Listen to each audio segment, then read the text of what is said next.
ଘଟଣାଟି ଘଟିବା ଆଗରୁ ଘଟି ଯାଇଥିଲା ଅନେକ କିଛି ଦୁର୍ଘଟଣା।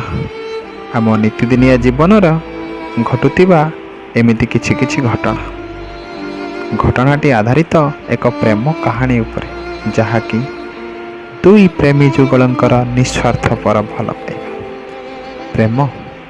ପ୍ରେମ କେବେ ଦେଖିନଥାଏ ଜାତି, ଧର୍ମ, ବର୍ଣ୍ଣ, ନା ଦେଖିଥାଏ କିଛି ଚାତୁରୀ, ନା କିଛି ଦେଖିଥାଏ ମୋହ। ବାସ୍, ହେଲେ କିଛି କପଟି ଲୋକଙ୍କ ମିଥ୍ୟା ପ୍ରରୋଚନାରେ ପ୍ରେମ ହୋଇଛି କଳୁଷିତ। କେତେ ପରିଶ୍ରମରେ ଗଢ଼ା ଯାଇଥିବା ପ୍ରେମର କଳସୀ ସାମାନ୍ୟତମ ଭୁଲ ବୁଝାବଣାରେ ଆଜି ଭାଙ୍ଗି ଚୁରମାର ହୋଇଛି। ମାଟିର କଳସୀ ଭିତରେ ସେ ଭରି ରହିଥାଏ ଜୀବନର ତୃଷ୍ଣାକୁ ମେଣ୍ଟାଉଥିବା ଜଳ, ଆଉ ପ୍ରେମର କଳସୀ ଭିତରେ ଥାଏ ପ୍ରେମର ତୃଷ୍ଣାକୁ ମେଣ୍ଟାଉଥିବା ଜଳ, ଆଉ ସେହି ଜଳକୁ କହିଥିବା ବିଶ୍ୱାସ। ଯେବେ ଏହି ପ୍ରେମର କଳସୀ ଭାଙ୍ଗିଯାଏ, ଭରି ରହିଥିବା ବିଶ୍ୱାସର ଜଳ ନଦୀର ସ୍ରୋତରେ ମିଶିଯିବା ପୂର୍ବରୁ ସିଧା ଯାଇ ଲୀନ ହୁଏ ସମୁଦ୍ରର ଗର୍ଭରେ।